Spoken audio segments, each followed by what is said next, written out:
Madame, Monsieur, bienvenue une nouvelle fois ici sur la Croisette à Cannes pour Vivre Ensemble et pour TV5, le Festival international du film. Aujourd'hui est une journée importante. On attend la présentation du film français Les Destinées sentimentales. Nous recevrons Emmanuel Béard et Charles Berling bientôt dans cette émission. Il y aura l'arrivée sur la Croisette de Gregory Peck, l'immense acteur américain qu'on recevra d'ailleurs vendredi. Mais hier soir, c'était en hommage à un immense acteur français qui était projeté La vie et rien d'autre, le film de Bertrand Tavernier. Cet immense acteur français nous attend à l'intérieur de cet hôtel, on va le retrouver. Il s'agit de Philippe Noiret. Philippe Noiret qui revient sur son immense carrière. Rien d'autre, c'est l'un des chefs-d'œuvre de Bertrand Tavernier, évidemment l'une des grandes occasions pour admirer le jeu de rôle de Philippe Noiret. Merci infiniment, Monsieur Noiret, d'être ici alors que vous avez reçu le trophée du Festival de Cannes, monté ces marches rouges, et on avait envie de dire quelle justice, c'est normal. Vous avez senti quoi hier soir pour cet hommage ?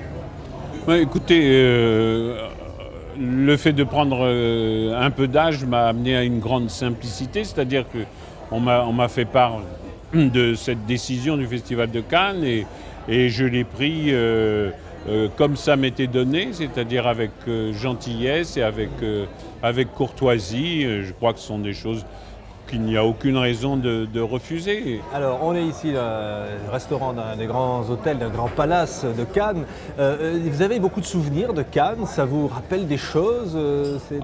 J'ai quelques souvenirs, mais je ne suis pas venu très souvent, compte tenu de la durée de mon exercice, de mes exercices dans ce métier. Parce que vous savez, moi j'ai plutôt fait des films, disons, pas uniquement, mais de divertissement, des films un cinéma populaire.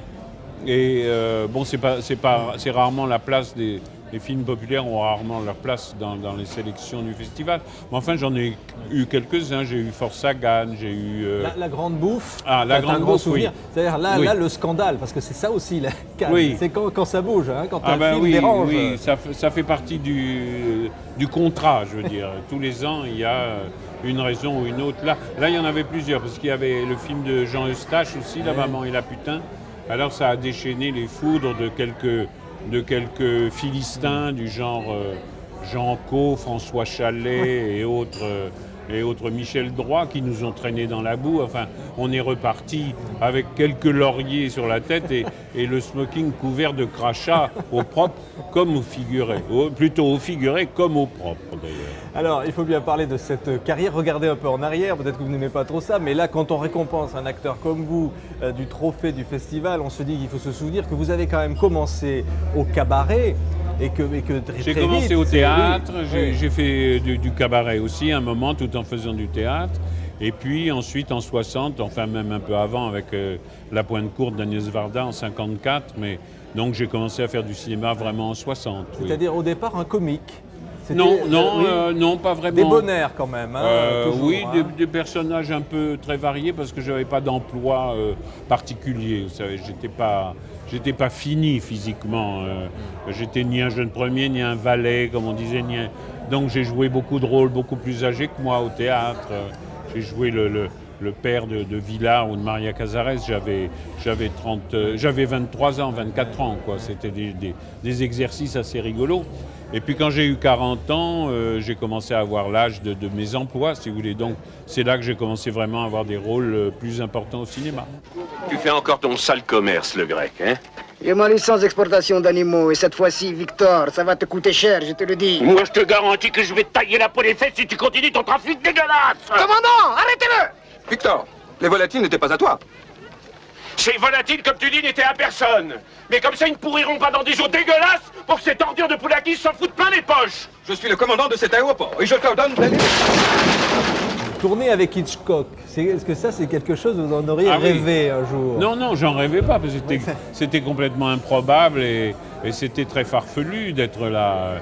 Mais c'est vrai que c'est des moments, sans jouer du violoncelle, c'est des moments assez jolis, assez émouvants quand on se retrouve sur le plus grand plateau de la Universal, au studio Universal, dirigé par Hitchcock.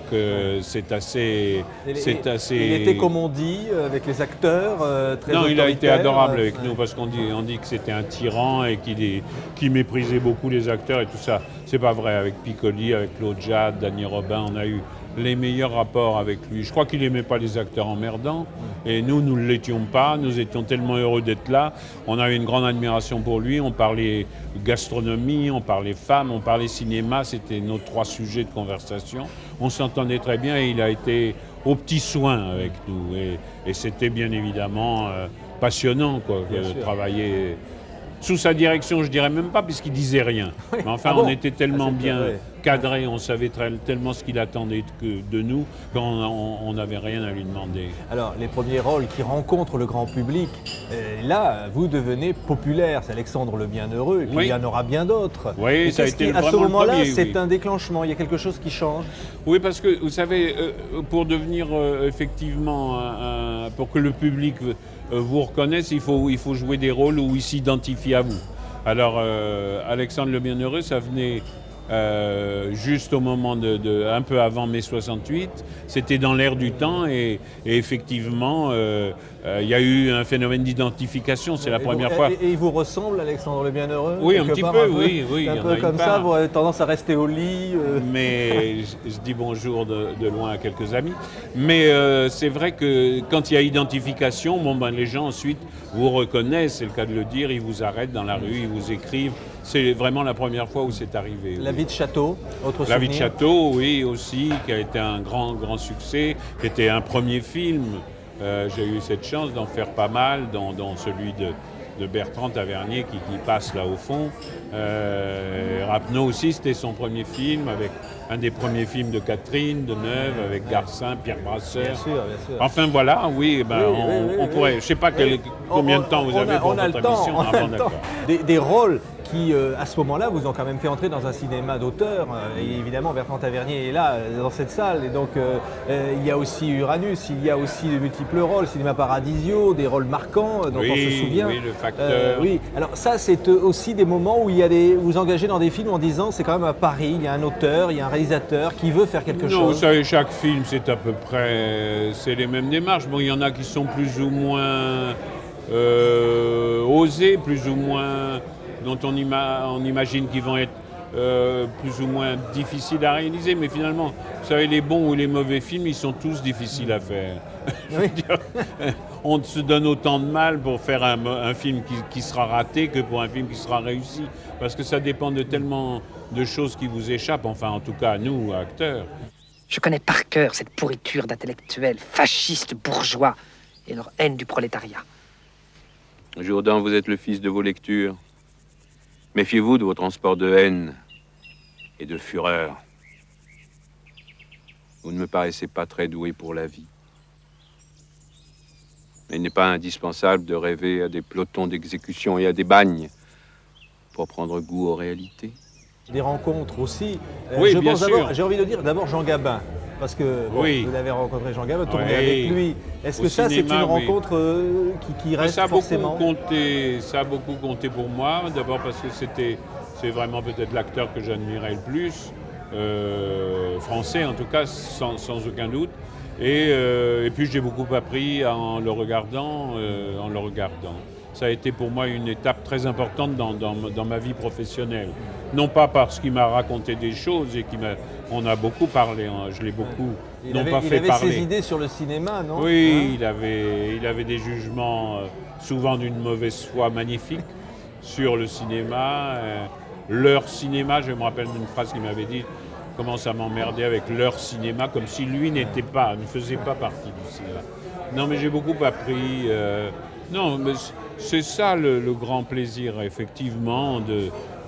C'est le seul avantage qu'on ait à vieillir, c'est d'accumuler ce genre de rencontres et ce genre de plaisir. Un mot sur Romy Schneider. On vous associe dans ce film qui a eu un grand succès, Le Vieux Fusil. Oui. Et là aussi, c'est une image qui reste? Ah ben oui, bien sûr, oui. Non, c'était une comédienne absolument hors catégorie et une personne tellement touchante, tellement attachante qu'on ne pouvait pas ne pas être séduit. Mais j'ai beaucoup de mal à... je ne peux pas en parler. encore. Et l'amour du cinéma, Philippe Noiret, parce que ce rôle de Cinéma Paradiso, c'est aussi Oui. cet hommage au cinéma italien, puis cinéma éternel. Oui, de est-ce tout le que cinéma, quand vous oui. faites du cinéma ou quand vous allez au cinéma aussi, est-ce que vous êtes comme un peu cet enfant du film ou est-ce que Ah oui, vous moi êtes je comme reste ça très, oui, je Hein? reste très bon public, je crois. Ouais. Je veux dire, le côté professionnel, je crois que ça a pas tellement ça n'entre pas tellement dans mon jugement, peut-être à tort d'ailleurs quelquefois, parce que mais ça me plaît ou ça me plaît pas. J'ai beaucoup de mal à dire pourquoi ou pour quelles raisons. Mais oui, je suis vraiment toujours innocent. Ouais. De même qu'il faut avoir cette innocence quand on aborde un rôle. Il faut avoir la même innocence que quand on rentre dans une salle de cinéma. Prêt à tenter toutes les aventures cinématographiques Ah oui, avec ça, oui. de jeunes qui arriveraient demain à inventer autre chose. Oh, Hein, inventer, ça c'est, m'étonnerait. oui, c'est, bon, c'est- Oui, inventer, je crois qu'il n'y a plus beaucoup. Il n'y a pas beaucoup d'inventions. Mais les Godard de l'an 2000, non? oui, il y en a peut-être, oui. Non, mais sans chercher ça, des gens de bonne compagnie, quoi, dont on sent la sincérité, l'ambition et l'humilité, si possible, en même temps, ce qui ne va pas toujours de pair. Et puis, encore une fois, le plaisir qu'on peut attendre d'une rencontre et d'une compagnie, parce que, vous savez, 1 mois et demi ou 2 mois ou 2 mois et demi, c'est long avec des gens. Il vaut mieux les aimer, il vaut mieux que ce soit des gens dignes d'estime et d'affection, si possible même. Alors hier soir, C'est il y pas a eu- indispensable, Oui, bien mais sûr. enfin, ça aide. Hier soir, il y a donc eu ici, en hommage pour vous, la projection de La vie et rien d'autre de Bertrand Tavernier.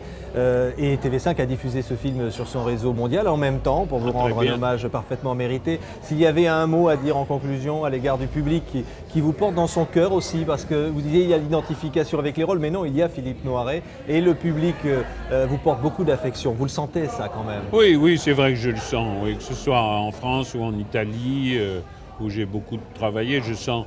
Moi, vous savez, quand on est là depuis une quarantaine d'années, je crois qu'on fait vraiment partie de la famille des gens, surtout maintenant avec la télévision qui rediffuse à longueur d'années les films. Donc, ils vivent avec nous, ou plutôt on vit avec eux, et on est une espèce d'oncle ou de père ou de grand-père pour les gens.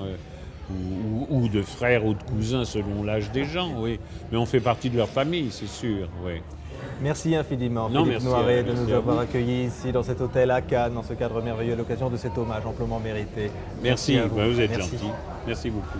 Quant à nous, on va se retrouver bien sûr demain. La belle actrice italienne Monica Bellucci, le réalisateur Stephen Hopkins, la présence du journaliste français Patrick Poivre d'Arvor. Ce sera demain.